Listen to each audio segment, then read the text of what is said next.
तो चलिए दोस्तों, हम पिछले क्लास में यानी पिछले वीडियो में परंपरा के मूल्यांकन पाठ की वीवीआई ऑब्जेक्टिव क्वेश्चन और लेखक परिचय पढ़ चुके हैं। तो चलिए आज इस वीडियो में हम इस पाठ के वीवीआई सब्जेक्टिव क्वेश्चन पढ़ने वाले हैं। तो देखिए, सबसे पहला क्वेश्चन लिखा हुआ है,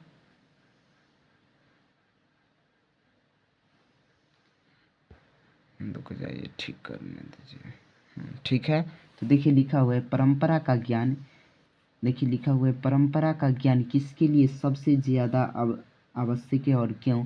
तो बतलाएंगे जो लोग साहित्य में युग परिवर्तन करना चाहते हैं, जो लकीर के फकीर नहीं है, जो रूढ़ियाँ तोड़कर क्रांतिकारी साहित्य रचना चाहते हैं, उनके लिए साहित्य की परंपरा का ज्ञान सबसे ज़्यादा आवश्यक है।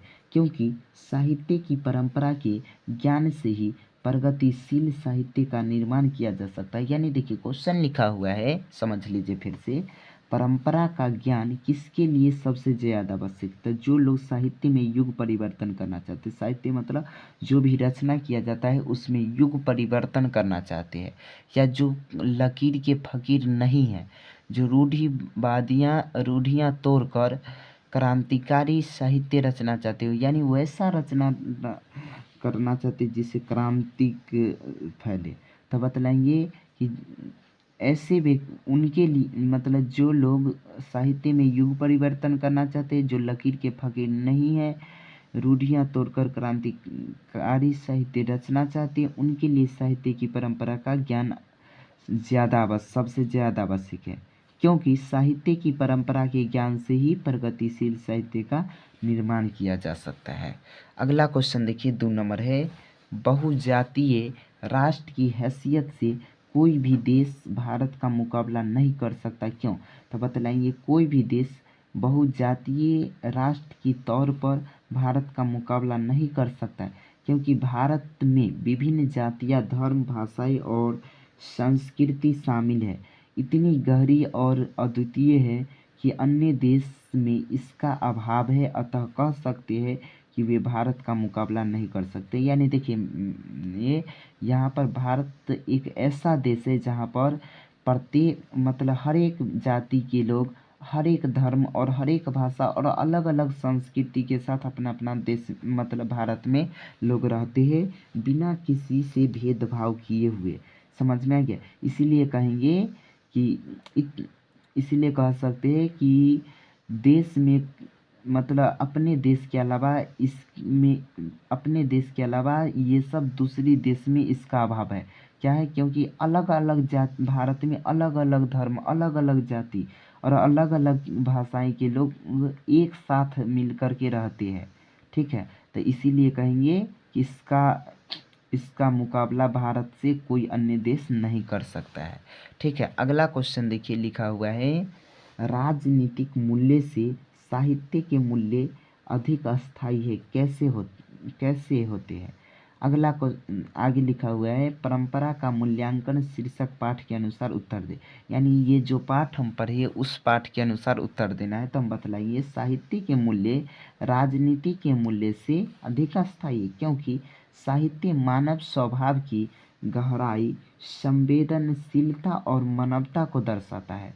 यानी हम जो बतलाते हैं कि साहित्य के मूल्य राजनीतिक मतलब साहित्य जो रचना किया जाता है उससे कहीं ज़्यादा राजनीति के मूल्य से कहीं ज़्यादा अधिक राजनीतिक मूल्य से साहित्य के मूल्य ज़्यादा अस्थायी है।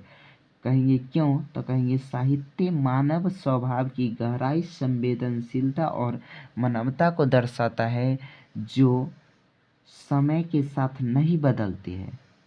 यानी जो बतलाते साहित्य समय के साथ नहीं बदलते हैं, जबकि राजनीतिक मूल्य अक्सर क्षणभंगुर होते हैं, मतलब कुछ समय के लिए होते, ये बदलते रहते हैं। ठीक है, जब आगे देखिए कहता है, क्योंकि वे व्यक्तिवादी पहचान ऐतिहासिक घटनाओं और सत्ता संघर्षों पर निर्भर करता है। जैसे अपने समाज में आपने देखा होगा कि जिधर किसी व्यक्ति को लगता है फायदा यानी सत्ता जाने वाला है, वो उस तरफ चला जाता है। तो बतलाएंगे कि यहाँ पे राजनीतिक मूल्य अक्सर क्षणभंगुर होते हैं, मतलब कुछ समय के लिए होता है, क्योंकि वे व्यक्तिवादी पहचान, ऐतिहासिक घटनाओं और सत्ता संघर्षों पर निर्भर करते हैं और समय के साथ बदलते रहते हैं। राजनीतिक मूल्य समय के साथ बदलते रहते हैं, जबकि साहित्य के मूल्य बार बार नहीं, मतलब ये नहीं बदलते हैं। ठीक है, इसीलिए कहेंगे और समय के साथ बदलते रहते हैं, यानी राजनीतिक मूल्य है जो समय के साथ बदलते रहते हैं, जिससे कह सकते हैं कि राजनीतिक मूल्य से साहित्य के मूल्य अधिक अस्थायी है। ठीक है, अगला क्वेश्चन देखिए, लिखा हुआ है साहित्य सापेक्ष रूप से स्वाधीन क्यों होता है। मतलब साहित्य सापेक्ष रूप से स्वतंत्र या स्वाधीन मतलब क्या, स्वतंत्र क्यों होता है। तो हम देखिए कथी बतलाएंगे, कहेंगे साहित्य सापेक्ष रूप से, कथी बतलाएंगे, साहित्य सापेक्ष रूप से स्वाधीन होता है क्योंकि यह लेखकों के विचार, भावनाओं और कल्पनाओं को व्यक्त करने का एक स्वतंत्र मंच होता है। फिर से पहले क्वेश्चन सुनिए, यहाँ पर क्वेश्चन लिखा हुआ है साहित्य सापेक्ष रूप से स्वाधीन क्यों होता है, यानी स्वतंत्र क्यों होता है। तो बतलाएंगे साहित्य सापेक्ष रूप से स्वतंत्र यानी स्वाधीन होता है क्योंकि यह लेखकों के विचार, भावनाओं और कल्पनाओं, यानी जो भी साहित्य में लिखा जाता है वो लेखक के भावनाओं यानी उनके जो विचार होता है और कल्पना यानी जो वो सोचते हैं उसको लिखते हैं, इसीलिए कहेंगे यह एक स्वतंत्र मंच होता है। ठीक है, आगे देखिए लिखा हुआ है निबंध का समापन करते हुए लेखक कैसा स्वप्न देखते हैं, उसे साकार करने में परंपरा की क्या भूमिका हो सकती है। तो बतलाएंगे निबंध का समापन करते हुए लेखक, कथी बतलाएंगे, निबंध का समापन यानी खत्म करते हुए यानी अंत करते हुए लेखक भारत में अधिक से अधिक लोगों को साक्षर होने का स्वप्न देखते हैं, यानी वो चाहते हैं कि भारत में जितना से जितना ज़्यादा लोग साक्षर होंगे यानी पढ़ा लिखा होंगे, ताकि उतना ही अधिक नए पाठक उत्पन्न होंगे। अब जितना ज़्यादा पढ़ा लिखा लोग होगा उतना ही ज़्यादा पाठक बनेंगे यानी लेखक बनेंगे जो विभिन्न भाषाओं में रचना करेंगे, यानी अब जितना ज़्यादा पढ़ा लोग होगा उतना ही ज़्यादा लेखक बनेंगे और उतना ही अलग अलग भाषाओं में रचना करेंगे जो देश के हर एक नागरिक समझ सकेगा। समझ में गया।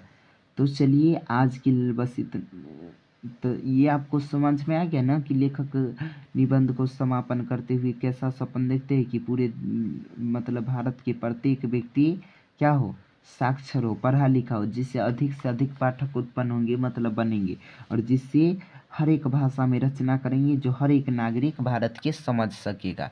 ठीक है, तो चलिए आज के लिए बस इतना ही। अगले क्लास में हम इससे अगला चैप्टर यानी अध्याय 8 के जिस पाठ का नाम है जीत जीत मैं नेखत हूँ वो पाठ के बारे में पढ़ेंगे।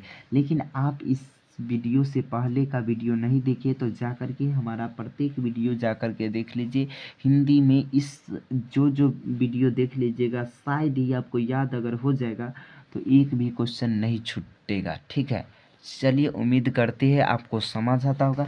यदि कोई पढ़ाने में त्रुटि होता होगा तो ज़रूर कमेंट में बतलाइएगा ताकि हम सुधार सकें। ठीक है।